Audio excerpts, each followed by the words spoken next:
Hey everyone, it's the Nomad here. 2 months ago, I deleted 80% of the apps on my phone. My screen time dropped from 6 hours to just 90 minutes per day. My productivity doubled, and for the first time in years, I felt like I could actually think clearly. Today I'm going to show you exactly how to transform your digital life in just 7 days. But first, let me paint you a picture of where I was.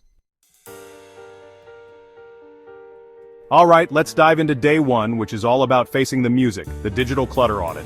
We're going to take a deep dive into your phone and expose those digital skeletons hiding in your app drawer. First things first, open up your phone's screen time stats.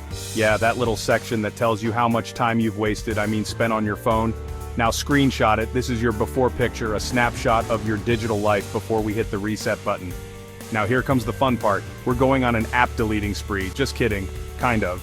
What we're actually going to do is go through each app one by one and ask ourselves 3 crucial questions.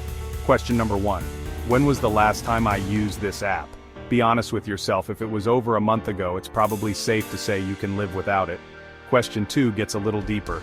Does this app add real value to my life? And I'm not talking about fleeting entertainment value. I mean, does it contribute to your goals, your relationships, your well-being? Finally, question 3, could I achieve the same goal without this app? Are there simpler, more analog ways to do the same thing? This isn't about deprivation, it's about being mindful of what we allow into our digital space. Remember, our time and attention are precious, so let's treat them that way. Welcome to day 2, where we're going to bring some order to the chaos. Today, we're categorizing your apps into 3 distinct buckets. Think of it like spring cleaning, but for your phone. Bucket number 1, tools. These are the apps that are essential for your daily life and actually help you get things done. Think productivity apps, navigation, note-taking, things like that. Bucket number 2, entertainment. This is where your fun leisure apps live. Social media, streaming services, games, you know the drill. It's not about eliminating these entirely, but being more intentional about when and how we use them. And finally, bucket number 3, time wasters. These are the apps that suck us in and leave us feeling drained and unproductive, you know, the ones you open up mindlessly when you're bored or avoiding something else. Be ruthless here. Now the goal here isn't to completely eliminate entertainment or even all time wasters, it's about awareness. By categorizing your apps, you're taking the first step towards being more intentional about how you spend your time and energy. Day 3, the Great App Purge. This is where the rubber meets the road, people. Today, we're taking action and transforming that phone from a distraction machine into a tool for intentionality. First up, we're tackling those time waster apps. Remember those apps we were ruthless with yesterday? Yeah, it's time to say goodbye. Delete them. Gone. You don't need that negativity in your life. Now let's move those entertainment apps. Remember, we're not deleting them entirely, just putting them in their place. Create a separate folder for them, maybe even bury it deep within a folder on the last page of your home screen. Out of sight, out of mind. Next, let's organize those tool apps. Group similar apps together, maybe by function or frequency of use. This will make it easier to find what you need without getting lost in the digital abyss. And finally, let's talk about notifications.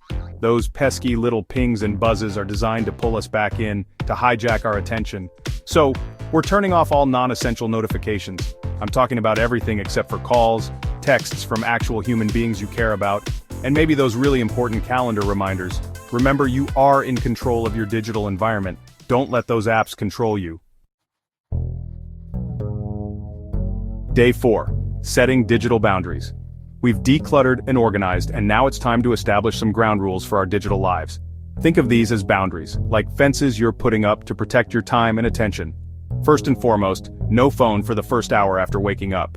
That's right, resist the urge to immediately check your phone. Instead, use that time to connect with yourself, maybe meditate, journal, or just enjoy a quiet cup of coffee.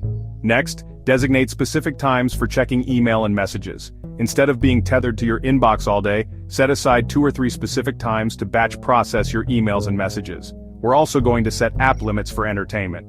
Remember those entertainment apps we moved into that separate folder? We're not giving them free rein. Set daily time limits for how long you'll allow yourself to use them. And finally, create phone-free zones in your home. Designate certain areas like the dinner table or the bedroom as sacred spaces where phones are off limits. These boundaries might feel strange at first, but trust me, they're essential for reclaiming your time and attention. Chapter 5, Day 5, rediscovering the analog.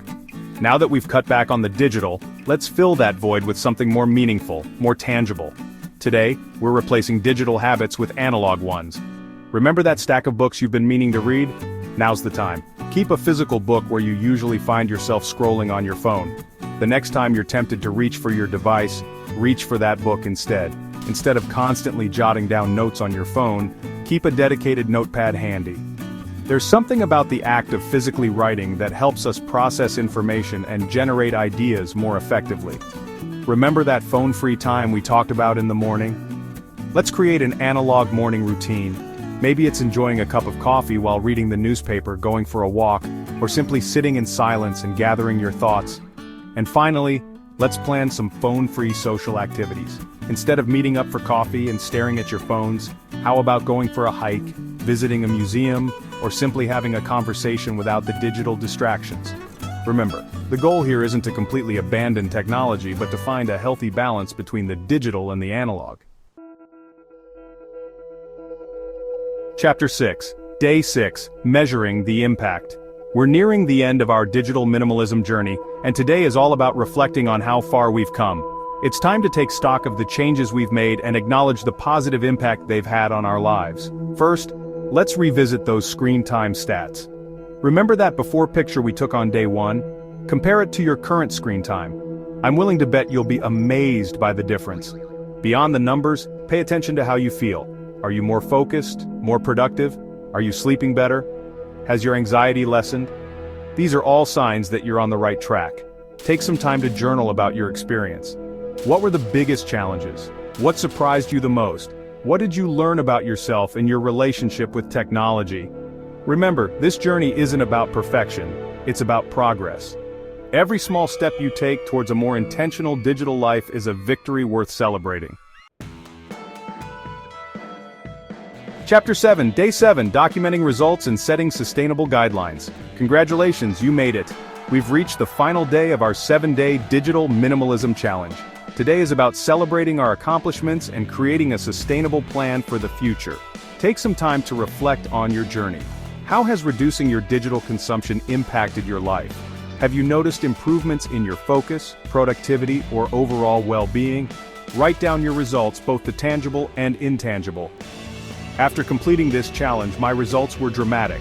Screen time down by 75%, productivity increased by 100%, better sleep quality, reduced anxiety, and more present in relationships.